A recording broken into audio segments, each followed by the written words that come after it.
गजानन गणेश जी महाराज को प्रणाम करता हूँ, माँ शारदा को प्रणाम करता हूँ, इष्ट देवी माँ घटारानी को प्रणाम करता हूँ। नमस्कार दोस्तों, मैं Raj Singh Aada, Riddhi Siddhi education channel it means RS education channel पर आप सभी का हार्दिक स्वागत करता हूँ। आज मैं किसी ग्रामर की क्लास नहीं बल्कि एक सामान्य जानकारी लेकर ये सेशन आपके सामने लाया हूँ।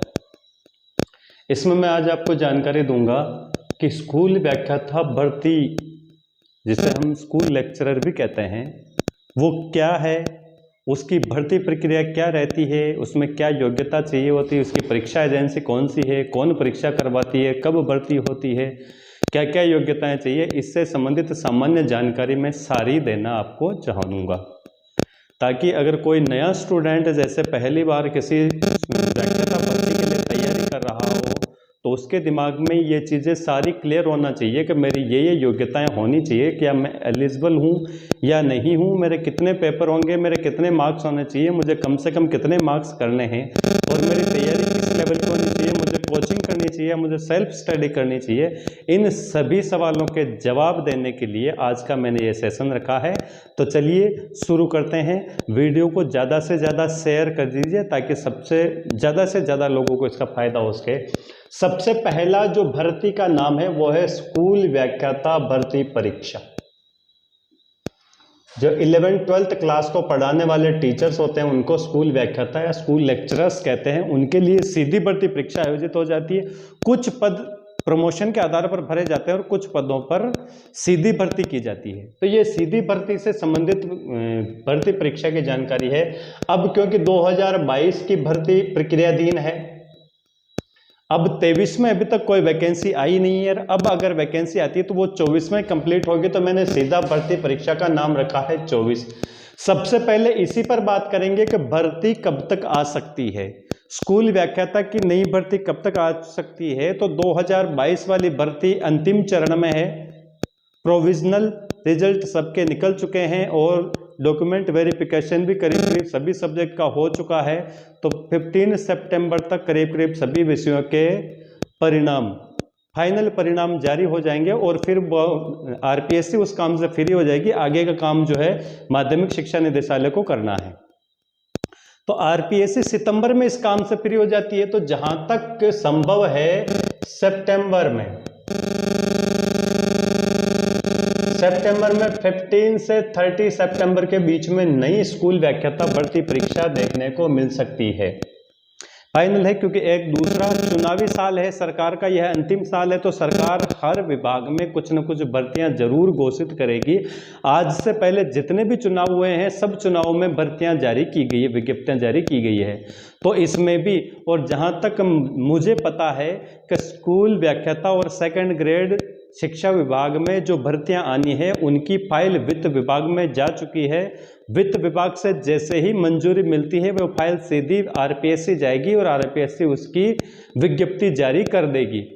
तो ये प्रक्रिया पूर्ण होने में मान के चलिए आप सितंबर में, आपको क्योंकि अक्टूबर से आचार संहिता लग जानी है तो सितंबर में इसकी वैकेंसी आ जाएगी। चलो ये हो गई वैकेंसी की बात। अब आगे बात करते हैं कि भर्ती को परीक्षा कौन करवाएगा। तो स्कूल व्याख्याता जो है ये पे ग्रेड 1 में आती है, तो इसकी भर्ती परीक्षा एजेंसी है राजस्थान लोक सेवा आयोग, इट मीन्स RPSC प्रथम श्रेणी की भर्तियों में आती है स्कूल व्याख्याता। तो इसकी भर्ती परीक्षा राजस्थान लोक सेवा आयोग करवाएगा। अब स्कूल व्याख्याता भर्ती में शामिल होने के लिए योग्यता क्या होनी चाहिए, शैक्षणिक योग्यता। कौन सी योग्यता, शैक्षणिक योग्यता क्या होनी चाहिए। तो शैक्षणिक योग्यता आपने डिग्री, शैक्षणिक में तो आपकी BEd होनी चाहिए, मतलब ट्रेनिंग आपने BEd किया हुआ होना चाहिए। और जिस सब्जेक्ट से आप फॉर्म भरेंगे, जिस सब्जेक्ट से आप व्याख्याता में फॉर्म भरेंगे उस सब्जेक्ट में आपका MA होना चाहिए, संबंधित विषय में MA। या फिर अगर आप फाइनल ईयर में हैं, प्रीवियस आपका हो गया और फाइनल ईयर में हैं आप, तो भी आप फॉर्म भरने के लिए एलिजिबल है, पर शर्त है कि इस भर्ती का जब व्याख्याता परीक्षा का रिजल्ट आए उससे पहले आपके फाइनल ईयर का रिजल्ट आ जाना चाहिए। इस कंडीशन में वो एलिजिबल करवाते हैं, फॉर्म भर सकते हैं। अगर किसी ने पहले MA कर रखा है, अगर वो BEd सेकेंड ईयर में है तो भी, अपेयरिंग में है इट मीन्स, तो भी वो फॉर्म भर सकता है, भर्ती के लिए एलिजिबल है। एमए में परसेंटेज की कोई बाध्यता नहीं है। राजस्थान में स्कूल व्याख्याता भर्ती में फॉर्म भरने के लिए एमए में परसेंटेज की कोई बाध्यता नहीं है, बस निर्धारित विषय में आपका एमए होना चाहिए। ये हो गया शैक्षणिक योग्यता से संबंधित। आयु सीमा की बात करें तो राजस्थान में अधिकतम 40 वर्ष है और न्यूनतम 21 वर्ष। नियमानुसार आरक्षित वर्गों में छूट दी जाती है, किसी को 5 साल, SC/ST को नियमानुसार महिलाओं को छूट दी जाती है, वो विज्ञप्ति में साथ दी हुई आती है, उसमें से पढ़कर आप देखें। पात्रता परीक्षा, अभी तक राजस्थान में स्कूल व्याख्याता बनने के लिए किसी प्रकार की पात्रता परीक्षा नहीं देनी होती है, सीधी भर्ती होती है, तो सीधे ही आप इसमें एग्जाम में बैठ सकते हैं, किसी प्रकार की पात्रता परीक्षा की जरूरत नहीं है। अब परीक्षा प्रारूप क्या रहता है, ये तो हुई मोटी मोटी जानकारियां। अब परीक्षा प्रारूप क्या रहता है, तो स्कूल व्याख्याता भर्ती के लिए राजस्थान में आरपीएससी राजस्थान लोक सेवा आयोग 2 पेपर आयोजित करती है, प्रथम प्रश्न पत्र और द्वितीय प्रश्न पत्र। प्रथम प्रश्न पत्र सामान्यतः जीके का होता है और द्वितीय प्रश्न पत्र संबंधित विषय का होता है। द्वितीय प्रश्न पत्र संबंधित विषय का होता है। तो प्रथम प्रश्न पत्र में प्रश्नों की संख्या कितनी होती है, तो प्रथम प्रश्न पत्र में प्रश्न 75 प्रश्न पूछे जाते हैं कुल, और द्वितीय प्रश्न पत्र में कुल 150 प्रश्न पूछे जाते हैं। प्रथम प्रश्न पत्र के 75 प्रश्नों के 150 मतलब प्रत्येक प्रश्न 2 अंकों का होता है, और द्वितीय प्रश्न पत्र में भी प्रत्येक प्रश्न 2 अंकों का होता है, 300 अंकों का। कुल मिलाकर 450 नंबर का पेपर होता है। कुल मिलाकर 450 नंबर का पेपर होता है। अब प्रथम प्रश्न पत्र में सबसे जो ध्यान में रखने वाली बात है, जो सबसे मेन बात है, वो ये है प्रथम प्रश्न पत्र में कौन कौन से विषय पूछे जाते हैं। सबसे लंबा सिलेबस प्रथम प्रश्न पत्र का होता है, जहां से प्रश्न कम पूछे जाते हैं। तो प्रथम प्रश्न पत्र में राजस्थान का इतिहास आता है, राजस्थान का भूगोल आता है, भारतीय इतिहास आता है, राजनीति विज्ञान आती है, सामान्य विज्ञान आती है, रीजनिंग आती है, गणित आती है, हिंदी आती है, अंग्रेजी आती है, स्कूल मैनेजमेंट और current GK, current affairs, current affair पूछे जाती है। इन सबसे प्रश्नों की संख्या निर्धारित नहीं है, इनमें अलग अलग प्रश्नों की संख्या निर्धारित नहीं है, पर मोटे मोटे तौर पर मैं आपको बता दूं, अभी तक जो पेपर हुए उनमें करीब 10 से 12 प्रश्न इतिहास से पूछे जाते हैं, वो राजस्थान और भारत का दोनों से संबंधित हो जाएगा, और 8 से 10 प्रश्न ही स्कूल मैनेजमेंट के पूछे जाते हैं, 10 प्रश्न के आसपास करंट जीके से पूछे जाते हैं, और 10 प्रश्न ही रीजनिंग और गणित से पूछे जाते हैं।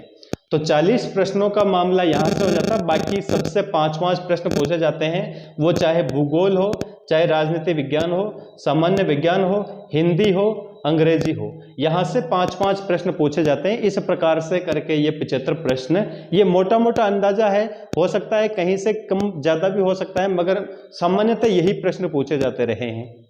अब दूसरी बात यह भी है कि इससे 2022 से पहले तो आप इस पेपर में कितने भी प्रश्न अटेंड करें, कितने मार्क्स लाते हैं, इसका इस पे कोई फर्क नहीं पड़ता था, मगर अब योग्यता अनिवार्य प्राप्तांक कर दिया गया है, तो इस पेपर में भी आपको 40% अंक लाना अनिवार्य है। 40%, इट मीन्स 75 में से 40% क्वेश्चन तो करने ही करने हैं, वरना अगर आपने द्वितीय प्रश्न पत्र में पूरे 150 में से 150 कर दिए तो भी आप एलिजिबल नहीं होंगे। इसीलिए 40% प्रश्न तो आपको करने ही है, वो सही करने हैं। द्वितीय प्रश्न पत्र में क्या होता है, द्वितीय प्रश्न पत्र 150 नंबर का होता है। यहां पर सामान्यतः 130 प्रश्न पूछे जाते हैं, 120 प्रश्न, सॉरी 120 प्रश्न के आसपास जो प्रश्न सब्जेक्ट के पूछे जाते हैं, 20 प्रश्न इसमें शिक्षा मनोविज्ञान के पूछे जाते हैं, और 10 प्रश्न यहां पर 10 आईसीटी से रिलेटेड होते हैं। तो संबंधित विषय में जैसे किसी सब्जेक्ट, जैसे आपने हिंदी सब्जेक्ट ले लिया तो उसमें संबंधित विषय में उच्च माध्यमिक स्तर का, स्नातक स्तर का, स्नातकोत्तर स्तर का, तीनों स्तर के प्रश्न, तीनों स्तर के सिलेबस से प्रश्न पूछे जाते हैं, और शिक्षा मनोविज्ञान पूछा जाता है। यहां पर भी आपका 40% मार्क्स लाना अनिवार्य है। अगर इसमें आपने पूरे में से पूरे कर दिए, इसमें अगर आपके 40% मार्क्स नहीं आ रहे हैं तो भी आप भर्ती के लिए एलिजिबल नहीं है। और ऋणात्मक मूल्यांकन होगा, प्रत्येक गलत प्रश्न के लिए 1/3 अंक काटा जाएगा। प्रत्येक गलत प्रश्न के लिए 1/3 अंक आपका माइनस कर दिया जाएगा। अब मैं बता देता हूं मैं क्या करवा रहा हूं। तो मैं यहां पर इन दोनों की आपको बता देता हूं। मैं स्कूल व्याख्याता प्रथम प्रश्न पत्र में राजस्थान इतिहास, भूगोल, भारतीय इतिहास, राजनीति विज्ञान और रीजनिंग, अंग्रेजी, हिंदी और गणित और स्कूल मैनेजमेंट, केवल सामान्य विज्ञान और स्कूल मैनेजमेंट के में सामान्य विज्ञान का मैं कुछ भी अवेलेबल नहीं करवा पाऊंगा। स्कूल मैनेजमेंट के नोट्स अवेलेबल करवा दूंगा, पीडीएफ करवा दूंगा, पीडीएफ को ओरल करवा भी दूंगा और बाकी सबके लेशन में बोर्ड पे करवा दूंगा। पूरा कोर्स करवा दूंगा। मेरे कम से कम 2-2, 3-3 बार नोट्स बनाए हुए तैयार पड़े हैं। मैंने जो तैयारी की थी उसके नोट्स बनाए हुए तैयार पड़े हैं, तो उनको मुझे करवाने में ज्यादा टाइम नहीं लगेगा, ये मैं करवा दूंगा। यहां पर द्वितीय प्रश्न पत्र में मैं हिंदी की तैयारी करवाऊंगा, केवल हिंदी की ही तैयारी करवाऊंगा। हिंदी में उच्च माध्यमिक स्तर तक का ग्रामर है, उच्च माध्यमिक स्तर तक का व्याकरण आता है, तो व्याकरण में मैंने करीब 50% के आसपास कोर्स करवा दिया है। फिर स्नातक स्तर में काव्य शास्त्र आ गया अपना, तो काव्य शास्त्र ज्यादा लंबा नहीं है, छंद अलंकार वगैरह बहुत कम लगाए हुए हैं, तो ये भी मुश्किल से मैं 15 दिन में करवा दूंगा। उसके बाद में है हिंदी साहित्य का इतिहास,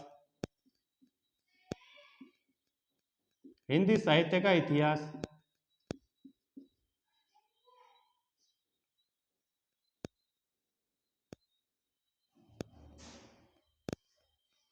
हिंदी साहित्य का इतिहास है। इसके भी कंप्लीट नोट्स बनवाए हुए हैं, 2-2, 3-3 टीचर्स थे।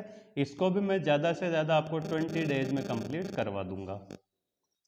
फिर बचेगा पाश्चात्य काव्य शास्त्र,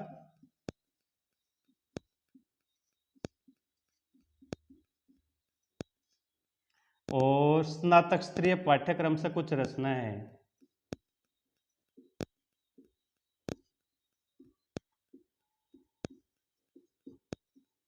इन दोनों को मिला के 20 डेज में ये करवा दूंगा।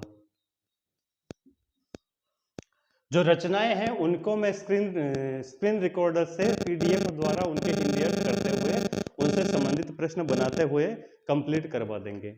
ये रहेगा मेरे द्वारा तैयारी करवाने का।